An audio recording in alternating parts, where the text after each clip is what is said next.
On a bright summer afternoon, I decided to relax by my pool, enjoying the warmth of the sun.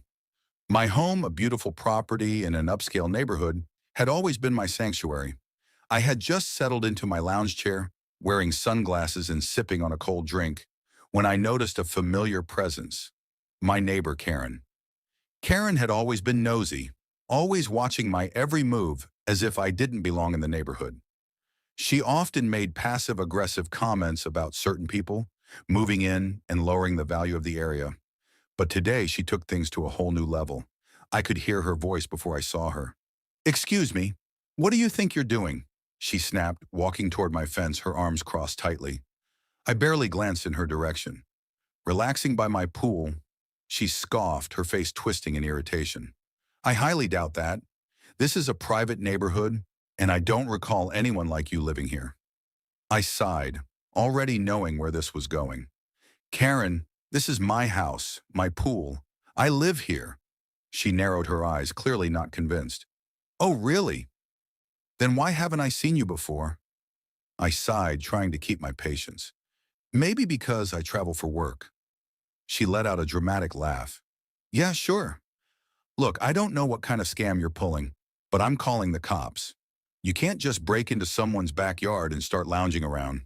Before I could respond, she had already whipped out her phone and dialed 911. "I'd like to report a trespasser," she said dramatically. "A suspicious person is at a pool that doesn't belong to them. Yes, they look like they're trying to take over a property that isn't theirs. You need to send someone immediately." I shook my head, amused but also frustrated.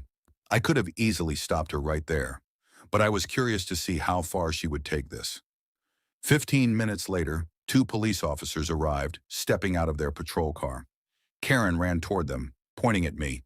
"That's her! She's trespassing! I caught her trying to take over someone's property." One officer turned to me. "Ma'am, can you explain what's going on?" I took off my sunglasses and sat up. "Certainly." Reaching into my bag, I pulled out my wallet and flipped it open. The moment the officers saw the badge inside, their expressions changed instantly. I gave them a calm smile. "Special Agent Johnson, FBI." Karen's smug expression vanished. "Well, what?" she stammered. I turned to her. "You just called the cops on an FBI agent at her own house." The officers exchanged glances before turning to Karen. "Ma'am, this is her property. Do you live here?" Karen turned bright red. "Well, no, but I thought—" "You thought wrong," I cut in. "And you just wasted police resources over your ignorance." One of the officers shook his head. "Ma'am, this could be considered filing a false report. I suggest you leave." Karen stumbled over her words before turning and stomping away, humiliated. I leaned back on my chair, sliding my sunglasses back on. "Have a great day, officers."